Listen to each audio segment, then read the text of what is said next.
오늘 아침을 여는 말씀은 갈라디아서 1장 6절에서 10절까지 말씀입니다.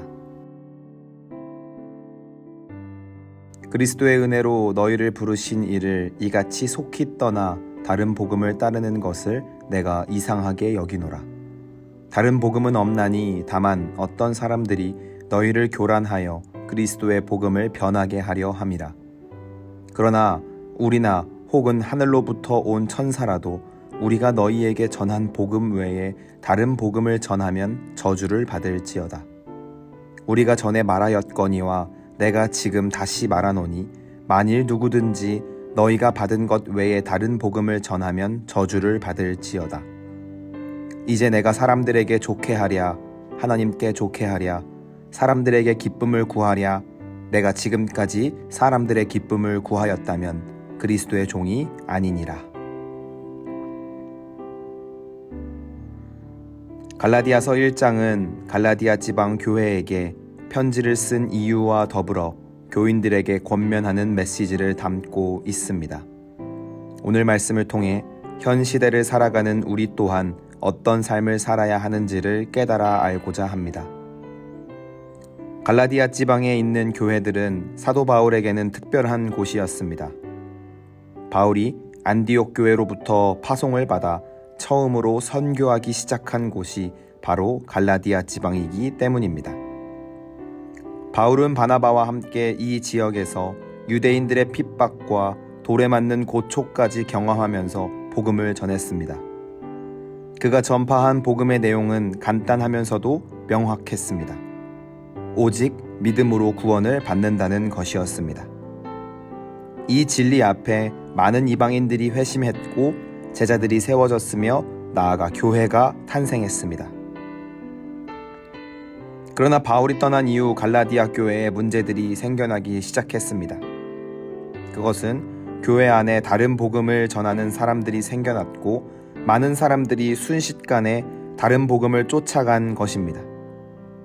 다른 복음을 전하는 사람들은 예루살렘에서 온 사람들이었고 그들이 전한 복음의 내용은 구원은 그리스도를 믿는 믿음과 더불어 구약의 율법을 온전히 준수하여 의로운 상태에 이르러야 완성된다는 것이었습니다.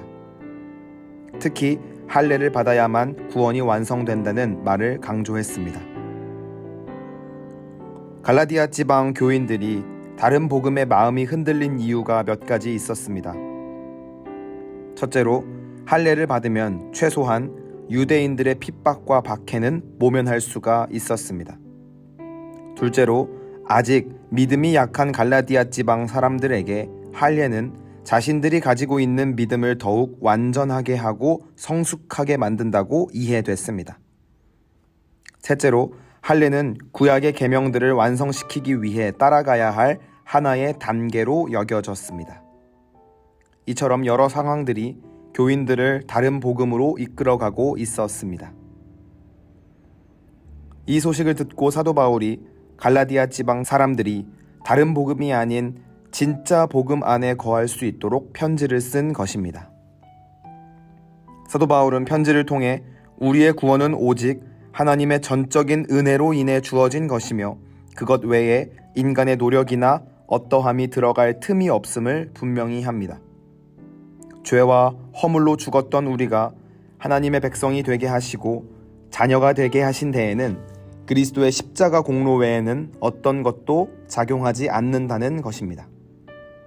이것 이외에 다른 복음은 없으며 그게 누구라고 할지라도 다른 복음을 전하는 자는 저주를 받을 것이라 말을 합니다. 나아가 행위를 통해 인간의 마음에 드는 행동을 할 것이 아니라 믿음의 삶을 똑바로 살아내어 하나님을 기쁘시게 하는 성도가 될 것을 권면합니다. 오늘 말씀을 통해 중요한 사실을 깨달아야 하겠습니다. 오늘날에도 다른 복음이 교회 안에 자리를 잡고 있습니다. 무언가를 해야만 하나님의 은혜가 있을 수 있다는 가짜 복음으로 성도들의 마음을 어지럽게 하는 경우가 참 많이 있습니다. 그러나 은혜는 오직 하나님의 전적인 의지에 달려 있음을 기억하며 매일 선물처럼 허락하시는 은혜를 느끼며 감사와 찬양을 올려드리는 성도가 되어야 하겠습니다. 나아가 진짜 복음을 깨닫기 위해 힘쓰는 성도가 되어야 하겠습니다. 가짜가 판을 치는 세상 속에서 살아남는 방법은 진짜를 더욱 연구하고 파고들어서 가짜가 발 붙이지 못하게 하는 것입니다. 성경의 진의를 알기 위해 더욱 힘쓰고 성경이 이야기하고 전하고자 하는 참 진리가 무엇인지를 알고자 노력하는 성도가 되어야 하겠습니다. 그때에 하나님이 허락하시는 진정한 자유가 마음에 찾아오고 내면과 외면 모두 그리스도를 닮아갈 수 있을 것입니다. 오늘 하루를 살아가시면서 진리의 말씀을 더욱 의지함으로 다른 복음에 휘둘리는 인생이 아닌 진짜 복음 앞에 무릎 꿇는 삶을 살게 되시기를 간절히 소망합니다.